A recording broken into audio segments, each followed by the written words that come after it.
नमस्कार दोस्तों, मैं राकेश वर्मा आप सभी का स्वागत करता हूं आपके अपने परिवार एसएन गुरुकुल पर। साथियों, शिक्षा विभाग और बिहार सेकेंडरी एग्जामिनेशन बोर्ड के अधिकारी, कर्मचारी एवं उनके द्वारा जो भी विषय विशेषज्ञ नियुक्त किए गए हैं, उन पर बहुत बड़ा सवालिया निशान खड़ा हो चुका है। साथियों, आखिर ऐसा क्यों हो रहा है कि कोई प्राथमिक विद्यालय का भी प्रश्न पत्र सही से सेट नहीं कर पा रहा है? तो मैं क्यों गलत हूँ जब यह बार-बार कह रहा हूँ कि ये सभी घूस दे करके जो है विषय विशेषज्ञ बने हुए हैं। वे घूस दे करके जो है अधिकारी और कर्मचारी बने हुए हैं और वे पूरे बिहार के शिक्षा व्यवस्था को बद से बदतर की हालात में जो है ले जाने के लिए आतुर हैं। क्यों मैं गलत हूँ ऐसा यदि बार-बार मैं बोल रहा हूँ तो? आप सभी बचपन से अब तक जो पढ़े-लिखे हैं वो भी, जो अनपढ़ हैं वो भी, वे जान रहे हैं कि 1 हफ्ता में जो है 7 दिन होता है। सोमवार, मंगलवार, बुधवार, गुरुवार, शुक्रवार, शनिवार, रविवार। ये सभी बच्चा-बच्चा जानता है। पढ़ा-लिखा सब लोग जानते हैं, अनपढ़ सभी लोग जानते हैं। लेकिन जो बीएसईबी का विषय विशेषज्ञ है, जो प्राथमिक विद्यालयों का जो प्रश्न पत्र सेट कर रहा है, उसे नहीं पता है कि हफ्ता में 7 दिन होता है। वह बोलता है कि सोमवार के बाद डायरेक्ट बुधवार होता है, मंगलवार नहीं होता है। क्यों भाई, मंगलवार कहाँ चला गया? तुम्हारे स्कूल में मंगलवार पढ़ाई नहीं हुई थी क्या? कैसे विषय विशेषज्ञ बन गए?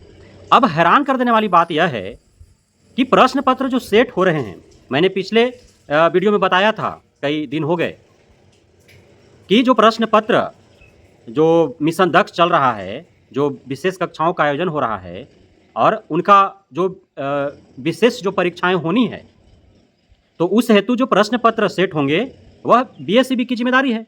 बीएसईबी एजेंसियों के माध्यम से जो है वो प्रश्न पत्र सेट करवाएगी और प्रश्न पत्र सेट होगा, उस छपेगा, सारे सरकारी खर्चे पर छपना है। फिर जिला के जो डाइट सेंटर है वहाँ पे एक सेंटर बनाया गया, वहाँ सारे प्रश्न पत्रों का जो है अवलोकन होगा।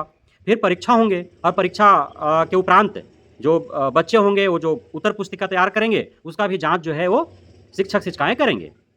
अब बताइए कि यह जो मिशन दक्ष वाले बच्चों का, कमज़ोर बच्चों का जो परीक्षा हो रहा है, उसका जो प्रश्न पत्र है उसमें दिया जा रहा है कि भाई हफ्ता में 6 दिन होता है। तो किसका अवलोकन किया जा रहा है?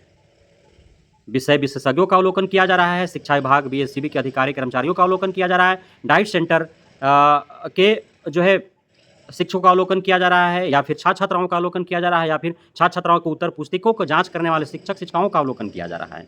साथ ही और भी कई अनियमितताएँ देखने को मिला प्रश्न पत्र में। प्रश्न पत्र जो है अंग्रेजी हिंदी दोनों माध्यमों में छपा है यदि, तो अंग्रेजी में कुछ और छाप दिए गए, हिंदी में कुछ और छाप दिए गए। अब बच्चा कन्फ्यूज़्ड है कि उत्तर दे तो किस प्रश्न का उत्तर दे? एक ही प्रश्न अंग्रेजी में कुछ और पूछ रहा है और उसी प्रश्न का जो हिंदी रूपांतरण उसमें कुछ और पूछा जा रहा है, तो बच्चा किसका जवाब दे? किसका? तो ये क्या चल रहा है मजाक यार, पता नहीं चल रहा है। टीआरई 1 पर आफत, टीआरई 2 पर आफत, टीआरई 3.0 पर स्टे लग गया। नियोजित शिक्षकों के ऊपर सामत आई हुई है।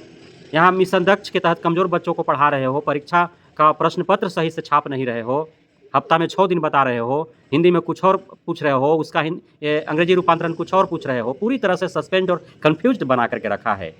अब तक तो अधिकारी पदाधिकारी शिक्षक शिक्षिकाएँ ही कन्फ्यूज में थे। बहुत बार ऐसे दिशा निर्देश शिक्षा विभाग के द्वारा जारी किया गया। अब शिक्षक शिक्षिकाएँ जो है वो पूरी तरह से कन्फ्यूज है, विद्यालय जाएँ कि ना जाएँ। आधा रास्ता से घूम जा रहा है कि आज तो छुट्टी है। क्या नौटंकी बना के रखे हो यार। कैसे तुम लोग अधिकारी पदाधिकारी कर्मचारी बन गया? कैसे-कैसे लोगों को तुम विषय विशेषज्ञ, वो विषय विशेषज्ञ तुम लोग हम जान रहे हैं ना कैसे बहाल कर रहे हो। सब घूस ले करके बहाल कर रहे हो अपने चिर परिचित जो है हित रिश्तेदार का, या फिर जो जनप्रतिनिधि है, बड़े-बड़े जो राजनीति में हैं, जो अधिकारी पदाधिकारी जिनके परिचित है, उनके लोगों को पैरवी पर जो है विषय विशेषज्ञ बना रहे हो, पेमेंट दे रहे हो, जो है प्रश्न पत्र सेट करने का हज़ारों रुपए दे रहे हो उनको। यही प्रश्न पत्र सेट कर रहा है। इस प्रकार के जो प्रश्न पत्र प्राथमिक विद्यालय का नहीं सेट कर सकता है, उसको भी विषय विशेषज्ञ बना के रखे हो, जो हफ्ता में बोलता है 6 दिन है। और अवलोकन करने, उसके उपरांत जो अवलोकन करने वाले कई स्तर हैं, अवलोकन क्या किया उन्होंने? सब भेजा फ्राई किया है, सिर्फ खाना पूर्ति किया है। जो प्रश्न पत्र सेट किया और जिनके निगरानी में सेट हुआ और जिन जिन स्तरों पर प्रश्न पत्र सेट होने के उपरांत जो अवलोकन होने थे, उन सभी में संलिप्त जितने भी हैं वो सभी पर कार्रवाई होना चाहिए। सूद सहित उन लोगों का देय पैसा जो है, मेहनताना जो है वापस हो और उन सभी को जेल भेजो। ये भविष्य के साथ खिलवाड़ नहीं है तो क्या है? सभी ये जो है अधिकारी पदाधिकारी कर्मचारी और विषय विशेषज्ञ और जो भी सूती शकन गाजर मूली टमाटर हैं, ये सबको पता है कि सरकारी विद्यालयों में जो है वो गरीब गुरबे के बच्चे हैं, किसान मजदूर भूमिहीन के बच्चे हैं, सुस्तों पीड़ितों के बच्चे हैं, जैसे भी इनको जो है समय बिता दो, आधा ज़िंदगी इनका समाप्त कर दो, कक्षा प्रथम से 12वीं तक में ही फेल कर के उनको गलत-सलत उत्तर पुस्तिका, प्रश्न पुस्तिका दे करके कर दो बेड़ा गर्क, इनका भविष्य बर्बाद कर दो, ताकि मज़दूर का बच्चा मज़दूर ही बने, किसान का बच्चा किसान ही बने, भूमिहीन का बच्चा भूमिहीन ही रह जाए। बेड़ा गर्क, यही सब है यार। इन मज़दूरों